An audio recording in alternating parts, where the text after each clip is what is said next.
Do you want your language to be more creative and more interesting? Yes, sir. Fine. So, if you want to make your language more creative and more interesting and different from others, if you are bored with your regular way of writing, then there are certain things to be learnt in English language.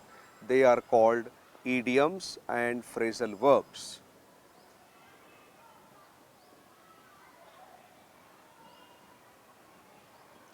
Today we shall learn about idioms and phrasal verbs and how to use them. First, I will tell you about idioms. You have been reading them and you have been listening, I am sure, because you are familiar and maybe you are using them also without your knowledge. So, idioms are figurative expressions. Figurative expressions meaning symbolic expressions. They are symbols. They give symbolic meaning, we call it metaphorical meaning. Metaphor meaning symbol. They give metaphorical meaning or symbolic meaning. They are indirect expressions. They are not direct, but they are indirect expressions. With one example, the whole concept becomes easy for you. I will show you that example.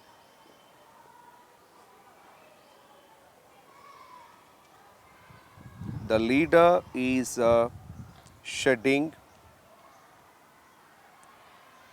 crocodile tears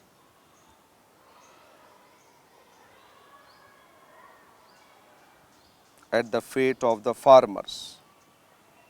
Have you heard about this crocodile tears? What does it mean? Is Fake, he fake. really crying? Is he really feeling sorrow, feeling sad? No. What does it mean? False, artificial, Deceive. deceive, and pretending sorrow. It is not genuine. It is false. It is deceiving. It is artificial. He is pretending. That is the meaning. So, this is called an idiom. By using this, I am trying to make my sentence slightly different from the routine, more creative and more beautiful and more interesting. That is the importance of idioms. Not only for general communication, even if you are writing any competitive examinations, idioms are very important, because in many examinations, questions are being put on idioms in multiple choice. So, how to learn idioms and how to make sentences, let me tell you. You can learn idioms from reading habit.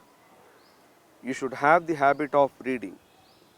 If you read regularly any story or novel, newspaper, definitely you will find large number of idioms. Second, you should also use any good dictionary like Oxford's Advanced Learners Dictionary, and in that dictionary you will find many idioms like this. On every page you will find short forms, idiom. Try to know that idiom, try to know the meaning. Okay. So, reading habit and dictionary, these are the two sources where you will find the idioms. Then,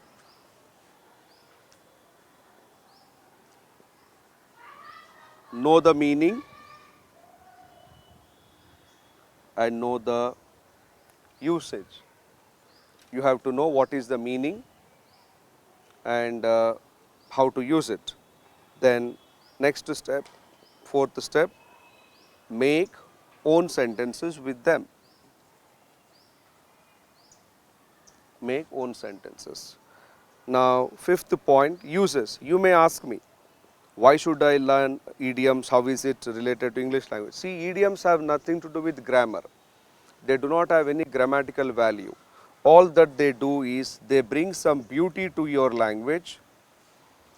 They bring some creativity to your language. They make your language more interesting and different from routine. These are the uses. And They will also help you in facing the competitive examinations. And idioms are in large number. They are not in hundreds, but they are in thousands. So every day you have to learn minimum 3 or 5 new idioms and keep on improving your quality of English language.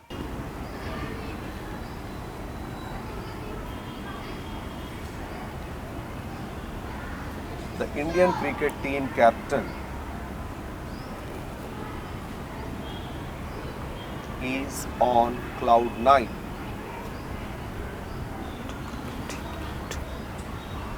This is called an idiom. The meaning of this idiom is be extremely happy, be very happy after achieving something. I got cold feet when my name was called. I got cold feet when teacher asked me to give the seminar. What do you mean by this one? Develop fear, develop tension, become nervous. There were butterflies in my stomach when I entered the interview room. Please guess the meaning from the context. There were butterflies in my stomach when I entered. Was very Exactly. I had some fear, I had some tension, I was nervous. There were butterflies in my stomach. The interview is an acid test for you. The interview is an acid test. What does it mean? Final stage, critical stage, turning point, deciding factor. This is Interview called is an acid an test. idiom. To use an acid test, there were butterflies in my stomach when I entered. I got cold feet when I was asked. the They question. kept the file in cold storage. What does it mean? kept aside. Kept aside.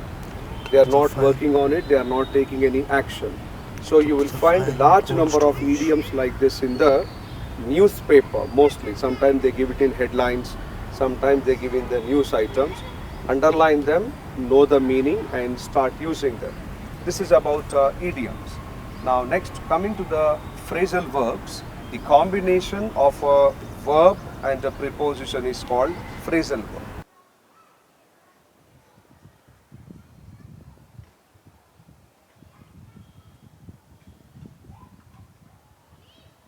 The combination of a verb and a preposition is called phrasal verb.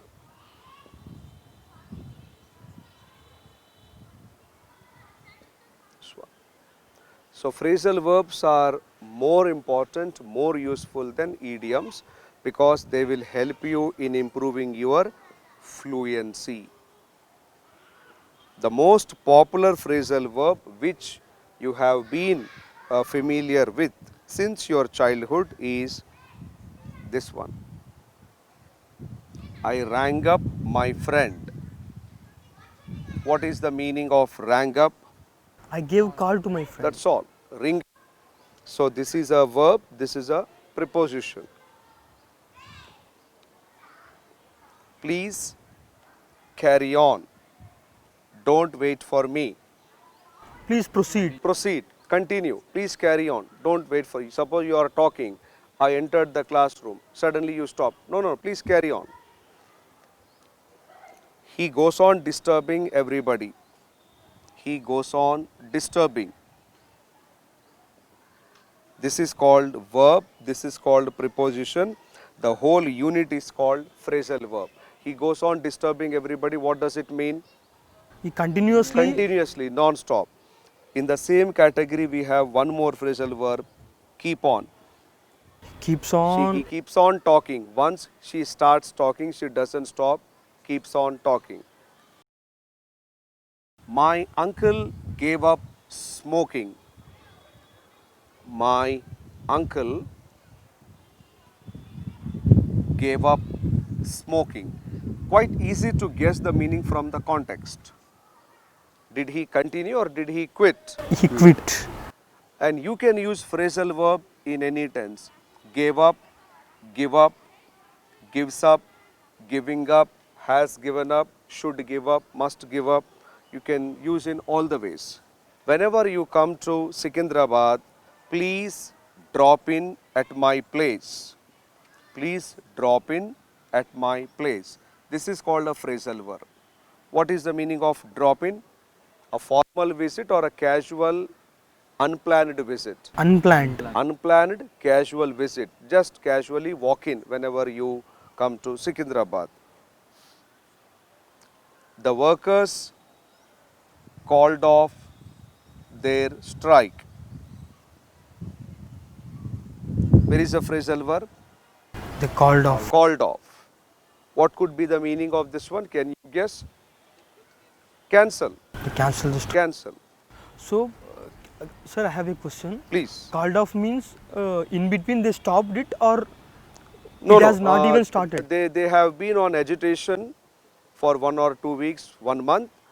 When their demands were fulfilled, they called off, stopped, discontinued.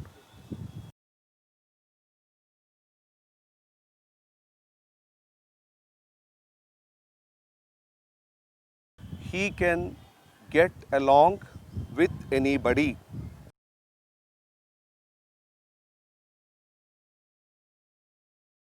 He can mingle with anybody. He does not have any problems, adjustment problems. Can adjust with anyone. He can adjust himself with anybody and everybody. The climax has come out very well.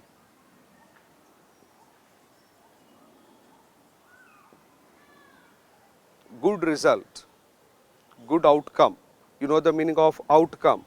From outcome we have a expression called come out.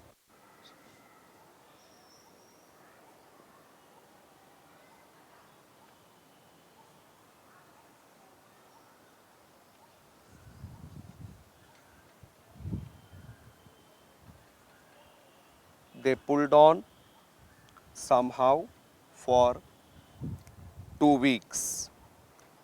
What does it mean? They had some problems. We had limited funds, we had limited water, we had limited resources. Somehow we are pulling on, meaning somehow you are managing, somehow you are facing the problem with some difficulties. There we use the phrasal verb pull on. They managed somehow for 2 weeks. Yes, we are suffering because we do not have funds, but somehow we are pulling on. They backed out in the last moment. They said they would help us, they said they would support us, but unfortunately they backed out in the last moment. What does it mean? They dropped. They withdrew, they dropped, they cheated us, they misguided us, they left.